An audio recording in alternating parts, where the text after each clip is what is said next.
So lots gone down recently in the NBA. The NBA draft was on Thursday, and obviously the biggest deal that happened on that day was Russell Westbrook going to the Lakers. Initially in the day, I was out minding my own business, and a report came out from Woj, I believe it was. I think Shams Charania, or whatever his name is, was reporting it too. It was that the Lakers were trying to get Buddy Hield from the Kings, and the only thing they were going to give up was Montrezl Harrell and Kyle Kuzma.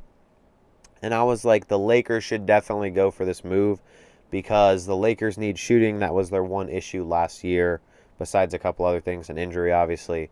But the Lakers needed shooting, and this was especially exposed in the Sun series. It was happening in the regular season, too. You do have good shooters on the team, but overall, the floor spacing was weird and just in general not that good. So, yeah, you needed shooting, and that's one of the issues the Lakers needed to address this offseason.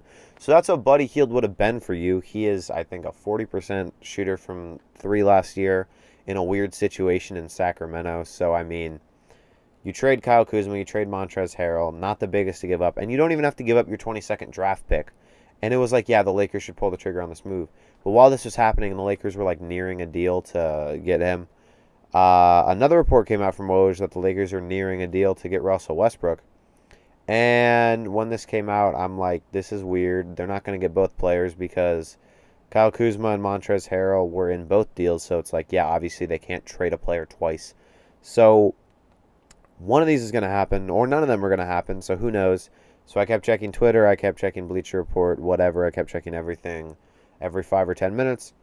And then while I finally decided to not check, I got a little ding on my phone, and Russell Westbrook was traded to the Lakers, and I'm still in shock about it. It still hurts my brain to think about it because of a lot of stuff that I'll go into later. So basically, yeah, Russell Westbrook was traded to the Lakers for Kyle Kuzma, Montrezl Harrell, Kentavious Caldwell-Pope, and the 22nd pick. And then the Lakers obviously got Westbrook, and they also got a 2024 second-round pick and a 2028 second-round pick. And these seem kind of insignificant, but, I mean, if the win-now situation fails, and in 2024, LeBron's going to be 40 in part of that year. Yeah, he turns 37 this year. Yep, he's going to be 40 part of that year. And in 2028, he's probably going to be retired. So these picks whatever. These picks don't really matter, but, I mean, draft capital, so whatever. So when this trade happened, so we can go through the individual players in this deal. So Kyle Kuzma, he's basically a salary filler for the Wizards. It'll be interesting to see how he responds to playing with Bradley Beal after being in the shadow of LeBron and Anthony Davis.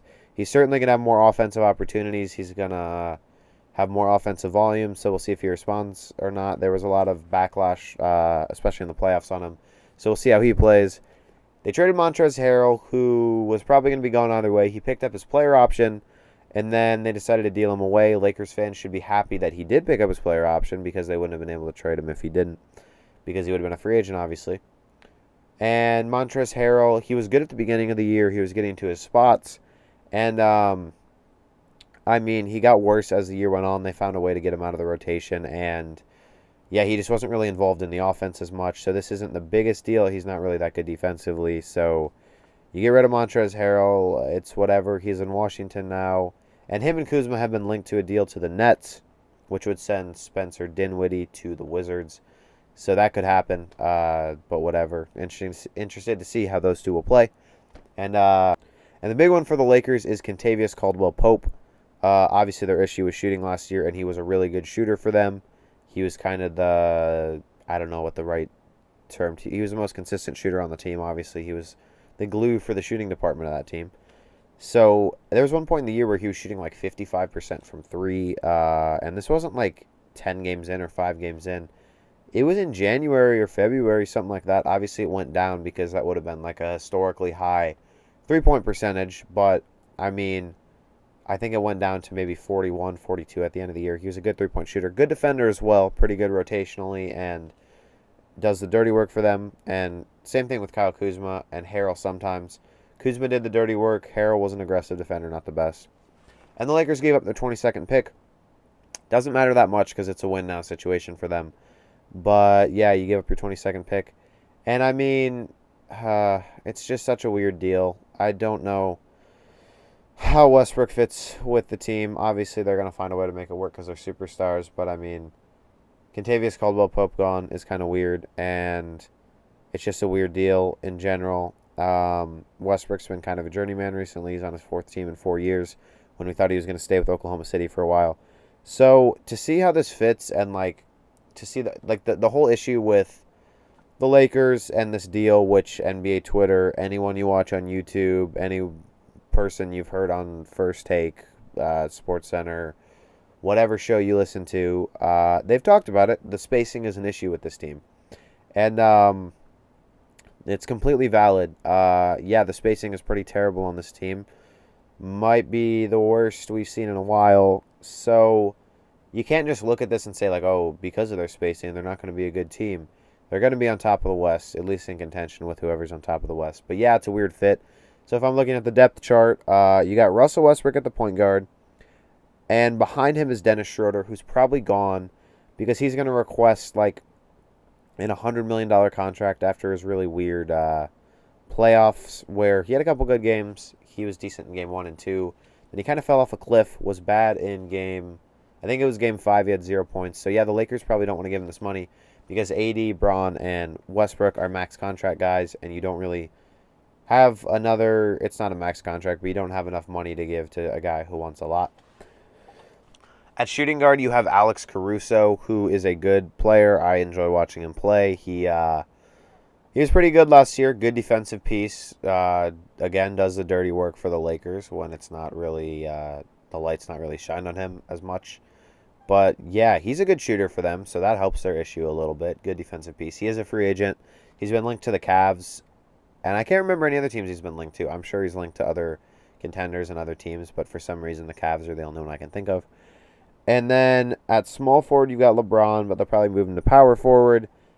Power forward, you have Anthony Davis. They're probably going to move him to center, which I can talk about later. And at center, you have Andre Drummond, who's probably gone because he was weird in the playoffs. He didn't play super well.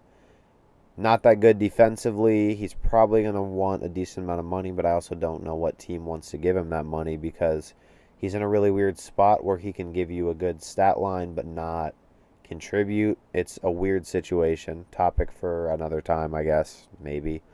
But yeah, Andre Drummond's probably gone. So you can move Anthony Davis to the 5. And the reason you want to do this is because it helps with floor spacing. It generates small ball, which is good for floor spacing. And if you have Anthony Davis at center, which it's weird. He sometimes likes playing it. He sometimes doesn't. But yeah, if you move him to center, then you have a couple more options. You can probably put LeBron at power forward. So LeBron's a good shooter. You can put him at power forward. It's weird because he might be the best shooter in the starting lineup as of right now, unless they pick up someone else. Then Anthony Davis is a good shooter. He would technically be a stretch 5, but people would still see him as a power forward. He would just probably get more minutes at center. I don't know. And then if you have LeBron at power forward, then the shooting guard and the small forward spot are the ones that are kind of up in the air.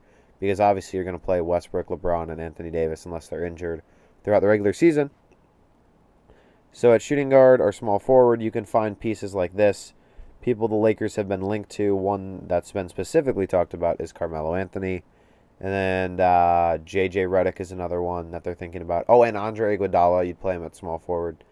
But yeah, all 3 of those are good shooters. I don't know if I like J.J. Redick on the team because he's 37, and he's also kind of a liability on defense. So the Lakers are a good defensive team. I don't know if you want him. He's not going to be there long, but also it's win now.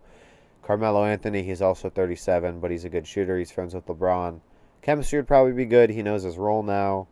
So that would be okay. He'd be a decent signing, probably $2 million. Same with J.J. Redick, which the Lakers don't have much money to spend, so that's good. And Andre Iguodala, another really old guy. So, I mean, the trend here is, I think all of them are 37 and good shooters and minimum contracts. So, you want to get a few of them? Sure, go ahead and do it. So, you want to get veterans that are good shooters requiring not much money because you want to figure out the floor spacing issue. But there's other free agents on the market, but those are the ones I'm looking at and the ones I can think of. I'm pretty sure Langston Galloway is a free agent. You could sign Nerlens Noel as your backup 5 if you want. Those are just people I'm thinking of. I don't know. You're not going to... There's still talks about the Lakers maybe getting DeMar DeRozan. He might want to join his hometown team. But like, if you're the Lakers, first of all, these reports might just suck and might be completely false. But if you're the Lakers and like these reports are true, please don't do this. He is an inside scorer, not an outside scorer, and you need floor spacing. Because then not four, because then two of the people in your lineup just can't shoot, and then two of the other ones are decent from the outside. So please don't do this if you're the Lakers. Um, I mean, with the X's and O's, and not even with the X's and O's, just with the overall game, the Lakers are going to be really fun to watch in transition. That's the one thing I'm looking out for. Russell Westbrook always plays every game like it's his last. He'll have a full head of steam on the break. He'll be able to throw lobs to LeBron, throw lobs to Anthony Davis. That'll be fun to watch. And dunk himself, obviously, because he's athletic and explosive. So that's fun. Those will be some highlights. And a Russell Westbrook, Anthony Davis pick and roll would be very fun to watch. Russell Westbrook, he's pretty good in the pick and roll. I'm sure LeBron can teach him a lot about it because LeBron's pretty good in it when he is the point forward. So you could look for that. You could look for him having some good pick and roll opportunities. And he's not a guy that can shoot, obviously. He will have games where he will shoot well, but also he will have games where he will shoot, as Instagram and Twitter calls it, he will shoot from the field numbers that look like tour dates, like 4 of 21 from the field, something like that.